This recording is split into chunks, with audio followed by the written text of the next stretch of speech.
Hello, I'm Mitchell McKinney, Dean of the University of Akron's Buchtel College of Arts and Sciences. As part of our monthly series, Dialogue with the Dean, I visit with members of our college's outstanding faculty to learn more about their research and creative activity. Today I'm talking with Dr. Jenny Stanley. Jenny's Professor of Psychology and Chair of the Department of Psychology here at UA. Dr. Stanley, thanks for joining me today, and I'm very glad to have the opportunity to learn more about your work. So first, can you share with us a little bit about your research program and the work of the Emotions and Aging Lab that you direct? Sure. Thank you for inviting me to be here. I'm happy to share information about our research in the Emotions and Aging Lab. So we're interested in how young and older adults differ in how they experience emotions and make social judgments. So young adults we define as about 18 to 30 years old, and older adults we define as 60 to 80 years old. And we're interested in whether young and older adults have different emotional experiences, such as one study that we're about to collect data with. We're interested in the daily experience of specific positive emotions and whether that might differ across age. So for example, we're hypothesizing that young adults might report experiencing more curiosity and more awe than older adults, and that older adults might report experiencing more joy and gratitude than their younger counterparts. Well, interesting. Now, I also know you're a core faculty member in the Adult Development and Aging Psychology program. Share with us a little bit about this unique academic program. Sure. One of the cool things about this program, as you said, it's the Adult Development and Aging PhD program. So it's a pretty niche area. We kind of think of ourselves as a boutique PhD program. We're small, but we're in a collaboration with Cleveland State University. So with faculty in the Department of Psychology at Cleveland State University, we jointly offer this Adult Development and Aging PhD program where students are trained to either go into academia or into research and industry focused on the issues of aging. Now, recently I know that you co-edited a special issue of Innovation in Aging. Your special issue actually focused on the topic of aging in Sub-Saharan Africa. And I'm interested, what inspired you to focus on aging in the Global South? It was kind of like networking and luck all coming together. So I was the Deputy Editor-in-Chief of Innovation in Aging, and I was talking to Dr. Steve Albert, the Editor-in-Chief, about how we wished we had more submissions, more articles, research articles on aging from the Global South. And then I realized I had met a colleague who studies aging from Nigeria who is a Fulbright scholar at Cleveland State University as part of this joint PhD program.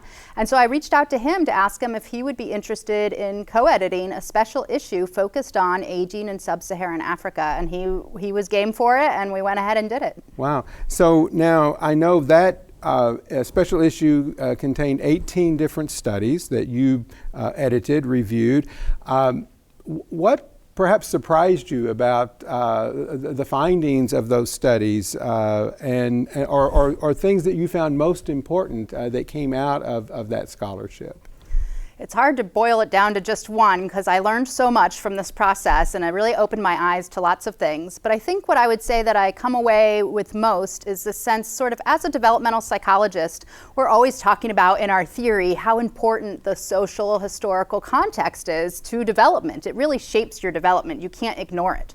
And so I've never really seen that as poignantly illustrated as I have in these 18 articles. So the variety of findings and issues that older adults are facing in the Global South really vary even within this region of Sub-Saharan Africa because there's so much difference from the historical differences in colonization history, educational practices, religion, languages. And so some of the things that came out were very different from Western cultures, like a cultural reverence for caregiving, for informal caregiving. So we don't seem to have that here, but it's really respected and it's expected and respected. And then also a hesitancy to talk about death. So there seems to be in some of the cultures in the Global South, there's a religious taboo sort of to talk about death and how do you deal with palliative care if you can't even admit this is the end of life here. So those are specific issues that were really eye-opening for me. Well, and so I know the scholarly process is that one finding, one study leads to another in the work that's coming out of your lab. So I'm interested, what's on the horizon? What are you currently working on that we might see in the near future? We're currently actually doing a pretty cool archival study on humor and aging. So past research in my lab found that older adults do not like aggressive humor styles as much as young adults will endorse it. So this is humor styles consistent with the sitcom The Office, the popular sitcom The Office. So young adults seem to like that type of aggressive humor or humor at the expense of others. However, that research was a cross-sectional data set, so comparing today's young adults against today's older adults. So in this archival study, we're going to look at comedians' life work, and we're going to compare their work from when they were young to when they're middle-aged to when they're older to see if their own humor style changes to be less aggressive and perhaps more affiliative in nature, as we found in the cross-sectional. Wow. Now, perhaps you don't want to reveal too much, but as you say, comedians' life work, can you give us an example of someone across the lifespan? Yeah, so we're just now going through this database. There's 600 entries in this deadfrog.com database that we're using as our sampling frame. And so I have a team of undergraduate research assistants in the lab who are helping me with this. And so we haven't gotten to the point where we're analyzing the transcripts yet. So I think like Richard Pryor might be in there. So stand-up comedians where we could get a transcript of something they themselves wrote. Wow. Yeah. Well, we look forward to having you back on Dialogue with the Dean so we can hear more about the conclusions and the findings of that study. Thanks, I'd love to. So Dr. Stanley, it's been fascinating hearing about your work today. Again, congratulations on the special issue, Innovation in Aging, and thanks for taking the time to be with us today. Thanks for having me.